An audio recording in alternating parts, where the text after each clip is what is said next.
Okay, this is group 3, and we have the importance of play in childhood. 3 important types of play. When children play with each other or with adults, this is called social play. Social play includes chasing, playing catch, acting out roles, etc. This type of play helps develop a healthy self-concept, learning to understand who they are, muscle strength and control, and may help with learning to regulate emotion. When children play by themselves, this is independent play, telling a story to a teddy bear, building blocks or puzzles, playing with action figures. These play types are vital in fostering imagination and creativity, having quiet time, and in building problem-solving skills. If, for example, an adult sets up a cardboard ship and says, "You be Nephi and I'll be Laman," this would be an example of guided play. In guided direction for the goals provided by the adult, the mentor. Guided play can strengthen language development, executive functions, mathematical and spatial skills, scientific thinking, and social and emotional development. This is what Vygotsky was talking about with his terms apprenticeship in thinking and guided participation. 4 developmental benefits of play. Intellectual. Play shapes executive function skills like attention control and thinking before they respond. It gives them opportunities to examine, to create, explore, and build, and best of all, to practice. Social. When children play, they build self-esteem. They figure out who they are, who people are, and how they fit in relation to those people. Social development helps build language skills, strengthens learning skills, and develop a positive attitude. Strong language skills and a good self-esteem can help with conflict resolution. Emotional. Through play, children learn that others have feelings and ideas like they do. They learn self-regulation and appropriate behavior while experiencing the sometimes powerful emotions that can come out during play. And physical. Physical play develops motor control and coordination and strengthens muscles. Balance, increased flexibility, and improved bone density are just some of the many benefits of physical play. 3 indicators of playful learning are choice, wonder, and delight. Choice looks like setting goals, developing and sharing ideas, making rules, negotiating challenges, and choosing how long to play. Wonder looks like kids exploring, creating, pretending, imagining, and learning from trial and error. Delight looks like happiness, kids smiling, laughing, being silly, or generally feeling, I'm sorry, it's blocking the last of my sentence, so please forgive me. I could not said play, excuse me. I will play the video, which is, here we go.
So what about play in an overscheduled world?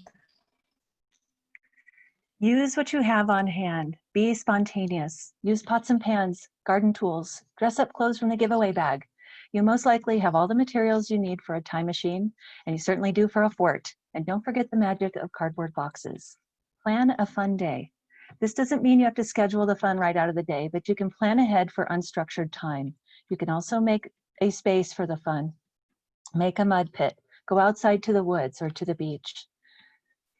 Join the fun. Your children and the special children in your life love you. They value you and your attention. You do not need to entertain them to have fun together with them. Let boredom happen. This is part of them figuring out their own system and the other systems in their little universe.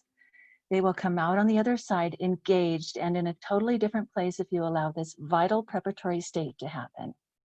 And lastly, invite them to try what you are doing. Are you cooking? Are you playing chess? Are you sewing or sketching? Do not make the mistake of thinking that a child is too young to learn a good thing. If you can learn it, they can learn it. And it goes on to my references. Okay, Isabel.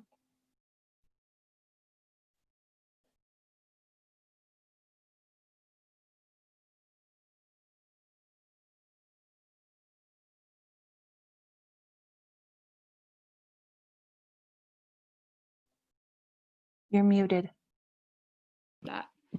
Learning through play. Sand and water play can be an early introduction to science and maths, learning that water is fluid, not solid, and that it can be measured in different size containers. Playing with dough or clay, drawing on painting pictures, dressing up, playing with dolls can encourage creativity, imagination, and expression of feelings. Building blocks, jigsaws, and shape sorters can help with recognizing different shapes and sizes, putting things in order, and developing logic.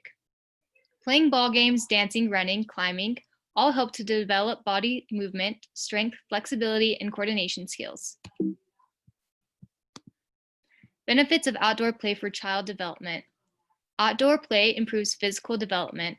Physical skills are important for growth, physical coordination, and the movement of the body. When children play outdoors, they increase their ability to balance, jump, climb, throw, run, and skip. More friends, aka improves social development. Outdoor play provides children with the opportunity to gain social skills by interacting, collaborating, and negotiating with others. And I also thought of when you take your kids to the playground or you just live in the neighborhood and they make friends by themselves without their parents' helps. I think that definitely helps with social development also. And then increase imagination. Being outdoors gives children the opportunity to pretend to be anything they want. For example, to be a bear in the wild or a chef in the kitchen. Gain knowledge and appreciation for the natural world. Children learn about the natural elements and their surroundings when they are outside. For example, they learn about the weather, the change in the seasons, and different animals that are found outside. And then I just had this fun little video. It's only a minute.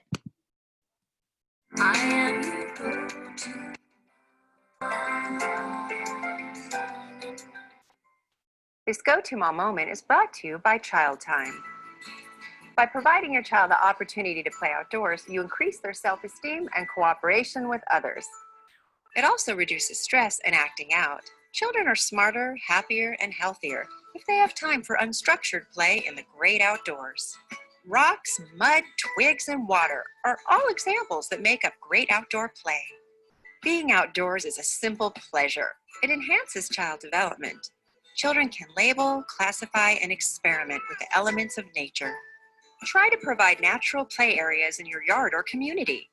When weather permits, my boys can be found sloshing, digging, and creating in their custom mud pit. Adventures in nature play pique enthusiasm and joy, so let your kids get down and dirty where they live, learn, and play.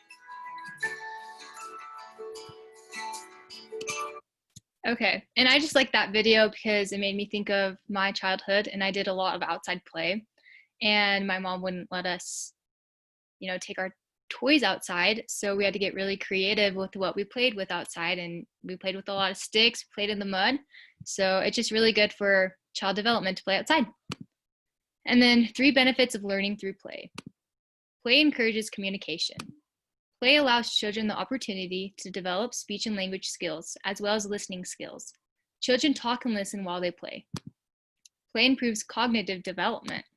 Children who engage in pretend play tend to have more sophisticated levels of interaction with others. Moreover, if children are deprived of play, their long-term capabilities related to problem solving, social skills, and academic area would be lessened.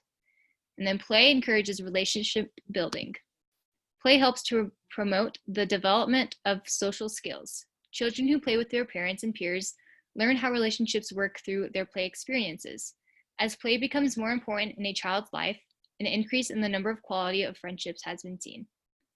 And then here are a list of my citations. So yeah, thank you. Okay. For mine, I focused on active experimentation. So what is active experimentation?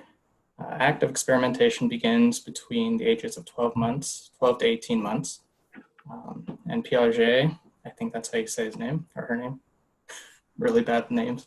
Piaget calls a child who is learning through active experimentation a little scientist.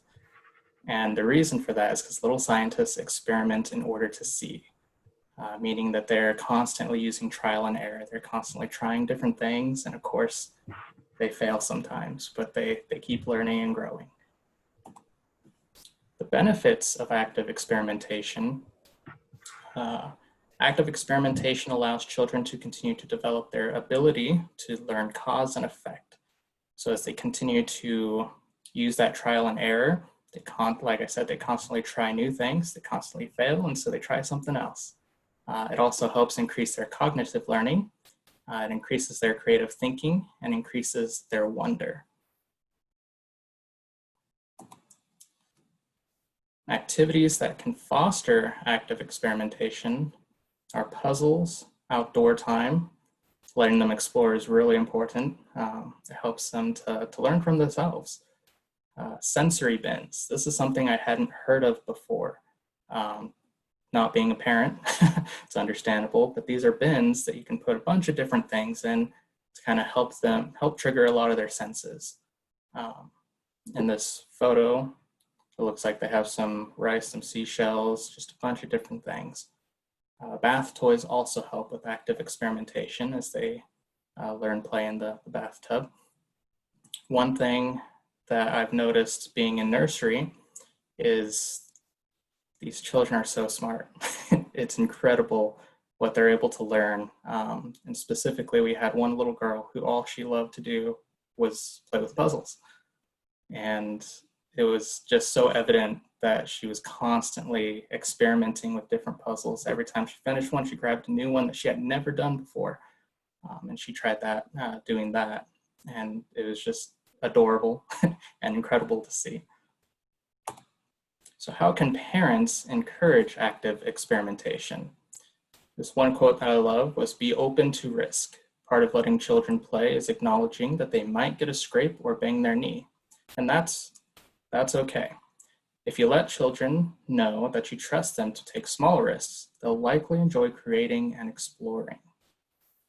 I know, growing up, I constantly scraped my knees. I constantly fell down, and it was all part of the experience. It's all part of learning to, figure out the world. And it's a blast sometimes. Parents can also help their children put together puzzles, encourage outdoor exploration activity, and of course, playing with your children is probably the best thing that you could do to help them. It's pretty short, but here's my references, and we hope you enjoyed this.